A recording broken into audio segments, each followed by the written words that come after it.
just put these side by side. That way, if we get different viewers in different areas, then we will be able to answer questions. And then the video will be stored on YouTube and here on Instagram. So I guess we'll just get started.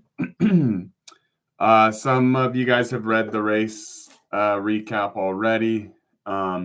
If you have any questions, just feel free to throw them out as I'm talking, and then I'll answer, and I'll do the same thing on as YouTube goes. Okay, so first question, and this is good because I forgot to write about it in the race recap. So Sedberry said, what happened with your disc wheel? How many seconds per lap did running 808 cost you? Okay, so we'll just start there.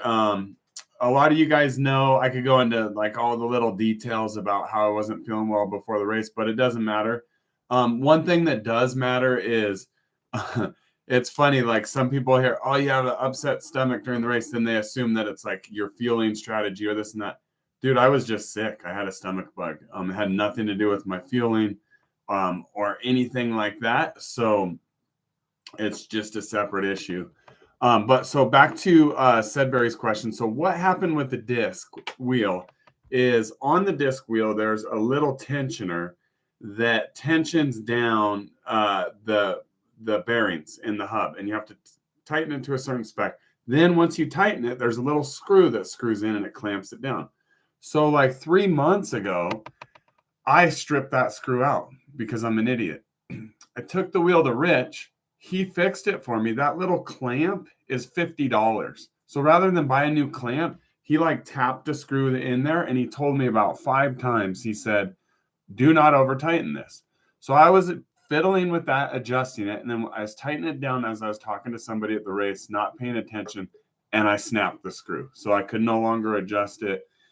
And so I probably could have ran the wheel the way it was, but I didn't want to risk it. So what Sedberry asked was, how much time did it cost me? So I got really lucky. It snapped, so I ended up running the 808. Because I ran the 808, it actually saved me because it was so windy for like the first 12, probably first 14 hours. It was awful, like 15-mile-an-hour winds. Winds were much higher than forecasted. And when you got out on the back end of the course, it was terrible. People were getting knocked around. I was probably the biggest guy there and the highest overall FTP, so it affected me the least. But yeah, it was rough. So how many seconds did it cost me if the race conditions were good?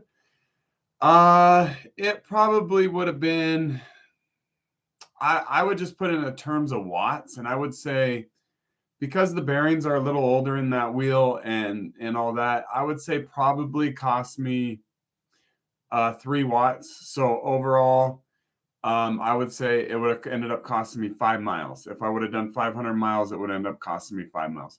However, because of the conditions, I think it saved me that I didn't run it. Maybe. Who knows? Anyway, I am rebuilding that wheel and putting new bearings in it, so the bike will be faster than ever.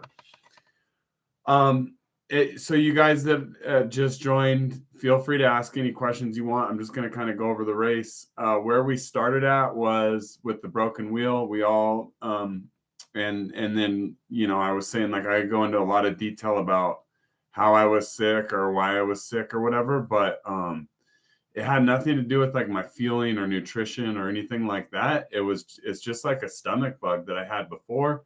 I still have it today. I've been feeling very weak and bad all day, and so it is what it is. But anyway, so to the race, I'm going to just kind of start with my race plan. This is kind of something that I kept between Daniel and I until now, because now it doesn't matter, and a couple other athletes that I coach. So the race plan was to go out very hot the first lap, because I know that I can go out hot for an hour and it's not going to destroy me.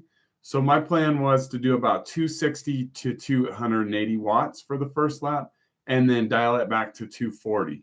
And then we're going to slowly decrease that power all the way down to about 210, 200, giving an average power of about 225 watts overall.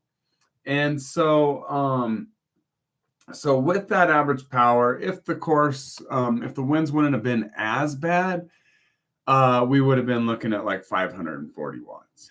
So, and so basically I went out, I held the power for the first lap. And I thought I thought that Marco would come along with me, because Marco tends to, if you know how Marco races, he tends to go out very hot. And so that's just how he normally races. What I didn't know is Marco planned to just get 500 miles. He didn't care about getting, what's that, Nikki? You wrote something. He didn't care about getting the win. Well, I mean, he cared about it, obviously, but what he was trying to do is get 500 miles regardless.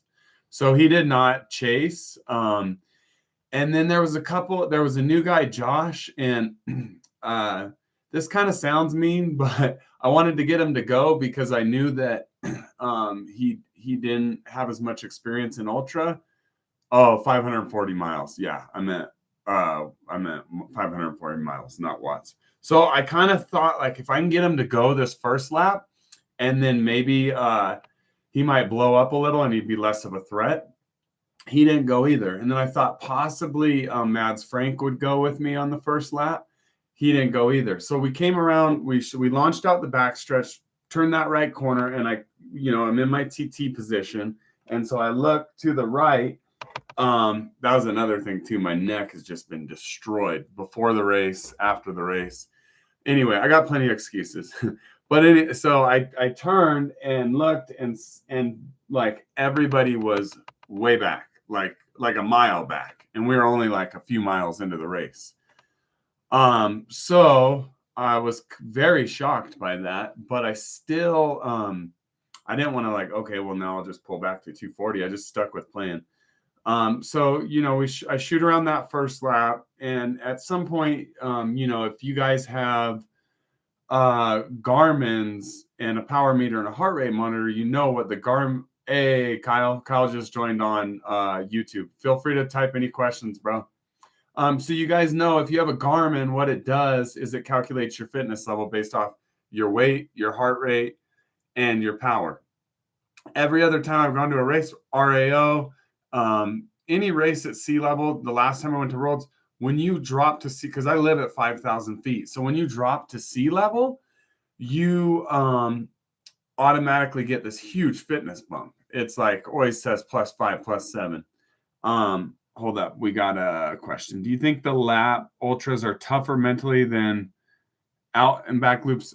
No, I think the laps are less tough because you have that support crew waiting. And it's not like you're just going to stop on course. Like, the only time that I stopped on course was to go pee. And it was like, just stop real quick while nobody was watching, And so I think actually the lap courses are much easier because it's like, go out and do your lap, and you can only stop in for so long before your crew's like, hey, you need to go ride. So it's not like you're gonna be hanging in the pit. So anyway, that you have to go out. Oh, Maria's going to join us. Yeah. And anybody that raced, if you want to join, just request and you can join.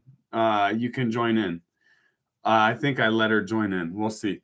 So hopefully it let her. So anyway, they won't get to see that on YouTube, but that's fine.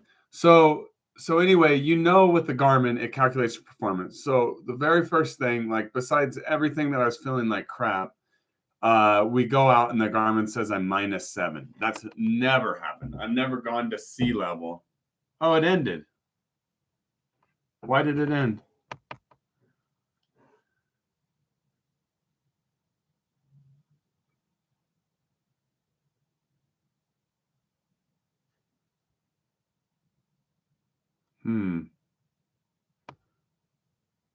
That's no good.